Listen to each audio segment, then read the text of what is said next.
C'est la partie convivialité qu'on a réussi à mettre en place grâce aussi à toute notre équipe de bénévoles qu'on remercie au passage.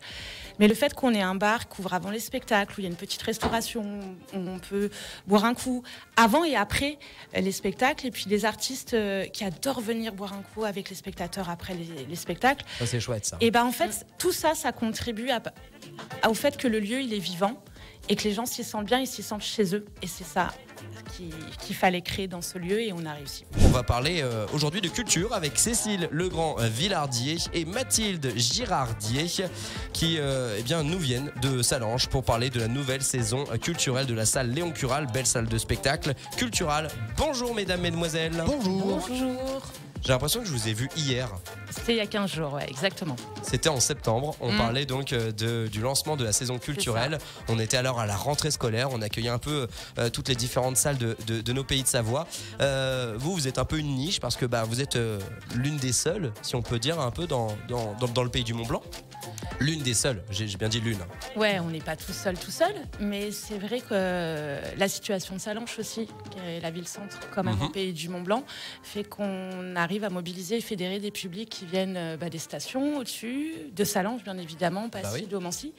Et il y a des saisons, il y a des spectacles autour, mais c'est vrai je dirais qu'on est la salle peut-être qui a le plus de volume de spectacles et une présence régulière. Oh que oui, vous avez un beau volume de spectacles. Là, j'ai votre carnet pour la saison culturelle 2022-2023.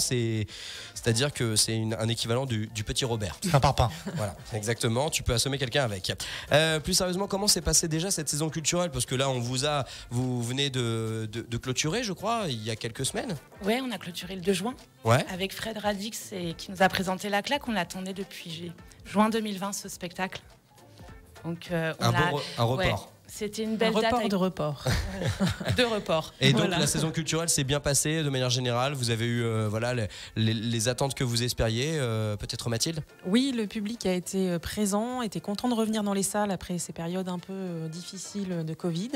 Et on a eu de la chance par rapport à d'autres théâtres de France qui ont eu une grosse baisse de fréquentation.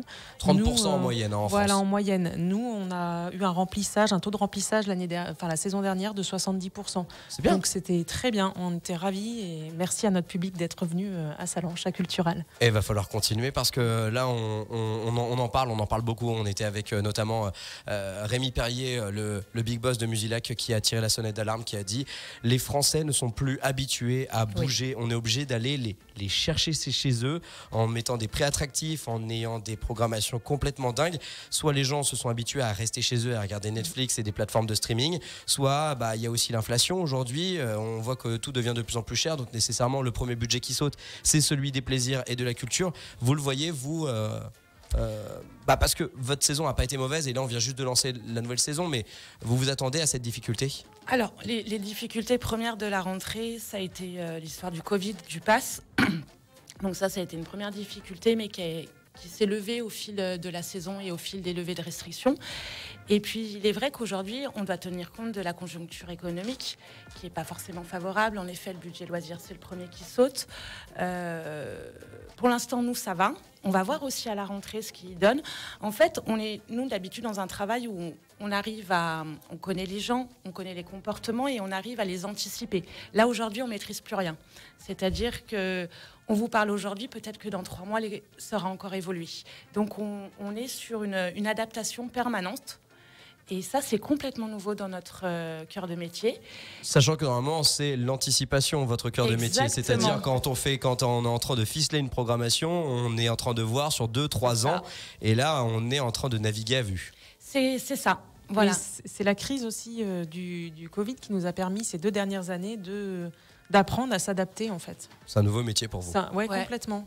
Et du coup, aujourd'hui, il y a beaucoup de paramètres. Et comment vous vous adaptez et comment est-ce qu'on peut dire, chez vous en tout cas, que oui, c'est une bonne saison ou non? Qu'est-ce qui fait tout ça?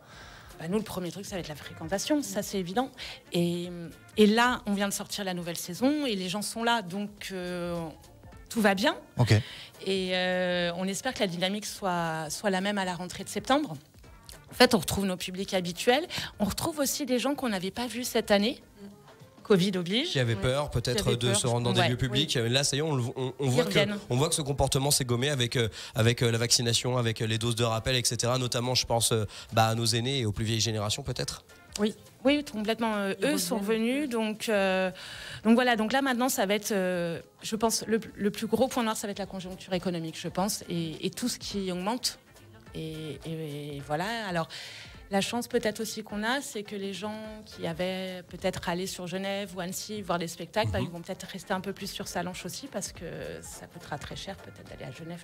Oui, c'est vrai qu'il y a l'histoire du prix du carburant. C'est vrai qu'on y pense à 2 fois avant d'aller voir un concert. Déjà que ça coûte de plus en plus cher aujourd'hui, mais ça, on comprend. Mais c'est vrai que pour se rendre à Genève, si on est de Sallanches, je conçois que c'est un budget en plus. Ça, c'est une chose. L'autre, c'est que l'année dernière, vous avez pu profiter donc des reports de reports. Donc on avait au final une sorte de best-of, un condensé de tous les des managers, des différents artistes, troupes circassiennes, humoristes ou encore groupes de musique.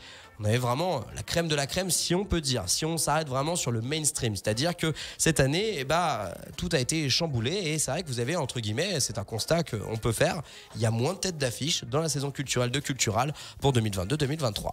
Alors il y en a moins en musique. Oui. Parce que sur la partie humour, on est plutôt pas mal avec l'avenue de Vincent de Dienne et son nouveau spectacle Un soir de gala, Camille Chamou aussi avec Le temps de vivre. Les deux, on les voit d'ailleurs dans La Flamme, accessoirement. Oui. Ah ouais. En fait, vous avez pris juste le numéro de canal et puis vous avez appelé, vous avez tous pris. Il y a eu un tarif de groupe. C'est ça. Et en théâtre aussi, on est pas mal. On a l'avenue d'Éric Emmanuel Schmitt. Là, vraiment, où ça a été compliqué, c'est au niveau de la musique. Gros embouteillage au niveau des tournées avec les reports. Donc là, on paye en fait vraiment les conséquences du Covid, des projets qui devaient voir le jour qui sont décalés dans le temps. Et puis, des artistes qui devaient tourner dans des salles comme les nôtres et qui passent directement au Zénith. Oui, parce qu'en fait, entre-temps, ils ont été propulsés par les radios, ils ont vendu plus de disques, donc des salles moyennes qui normalement sont des starters pour eux, enfin par salle moyenne, je parle en termes de place, bien évidemment. Et en fait, maintenant, ça y est, ils peuvent être des têtes d'affiche d'Olympia ou de Zénith. C'est mon cas, je devais jouer moi, avec mon groupe et du coup, Zénith, tant pis. Je passerai faire un bisou à Sallanches. Mais en fait, les conséquences sont seulement. En fait, vous vivez seulement les conséquences aujourd'hui du Covid comparé à l'année dernière où finalement, on s'en tirait pas si mal. Oui, on vit les conséquences et on va encore les vivre je pense 1 an ou 2 au niveau de la musique. C'est pareil aussi, peut-être une frilosité, une fragilité d'investir aussi dans les nouveaux projets parce que la création musicale aussi coûte cher, mais comme toute la création artistique, ce sont des coûts, ce sont des investissements. Des projets qui auraient pu être pensés en 2018 pour la saison 2021 sont sûrement revus pour plus tard si tout va bien. Donc ça, c'est aussi une dimension je pense qu'on va encore subir quelques temps. On va voir, et puis tout va dépendre aussi si les gens retournent dans les salles. En fait, tout ça est lié. Mais on parle là des festivals, on parle aussi des cinémas, des théâtres. En plus, on est quand même une région où on n'est pas des grandes villes comme Paris, Lyon, grands lieux de culture. Chez nous, les salles de spectacle qui se démènent pour nous proposer, on parle à la salle de Chamonix, à vous, à l'Océa de Bonneville, à l'atelier à Cluse, etc. Vous vous démenez pour proposer quelque chose à la population. Est-ce que vous êtes tributaire un peu à la manière des festivals, des préventes? S'il n'y a pas de prévente, vous ne pouvez pas confirmer un artiste sa venue? Non. Alors on peut pas, c'est-à-dire que on n'est pas dans ces mêmes problématiques nous en saison culturelle. C'est déjà rassurant ça. Voilà. Je me doute que c'est une certaine quiétude dans votre travail. Voilà, puis c'est vrai que si des fois on a un objectif par exemple de 500 personnes, si on en fait 250, on l'assume. Oui, tout à fait. Complètement. Mais justement, on va continuer de parler de tout ça. On a une toute petite pause. Obligation, évidemment, des réclames oblige. On va parler des beaux points que vous nous avez préparés pour cette année. On disait, il n'y a pas forcément d'énormes têtes d'affiche côté musique, mais il y a de très belles choses pour le spectacle vivant. Et justement, on met la salle culturelle aujourd'hui donc en avant pour cette saison culturelle qui commencera dès septembre 2022, juste après l'été. De la culture a donc besoin de ses aficionados, a besoin tout simplement de son public pour se remettre de cette crise Covid qui ne cesse de retrouver de nouvelles conséquences. Cécile Legrand-Villardier et Mathilde Girardier sont toutes les deux nos invités. On parle évidemment de la programmation de Cultural, la programmation qui va débuter le 23 septembre précisément. Justement, Mathilde, Cécile, vous avez quelques... vous avez compté déjà le nombre de dates que vous aviez? Je pense que oui quand même. Ouais, si on compte le À la festival, louche. je crois qu'on arrive à 32, 33 spectacles. Ok, donc on va pas faire un 32-33 spectacles parce que à 16h il y a JM qui arrive Ah, pour c'est la vrai. famille Radio Mont Blanc. Je suis pas sûr qu'on ait fini. Mais plus sérieusement, vous avez quelques petits highlights, des petits coups de cœur à présenter à nos super leftos là pour 9h25. On en a plein. Et puis, on a un petit jeu avec Mathilde qu'on adore Ah. faire depuis des années. C'est faire notre abonnement à nous préférés. C'est si on devait, nous, en tant que spectatrice, choisir des spectacles. Alors votre abonnement Ok. les filles, Cécile et Mathilde, quel serait-il? Dites-nous tout. Alors, on va avoir des choses différentes. Moi, je viendrai voir El Pour Gedji Cécile. et Molokeya en danse, par exemple.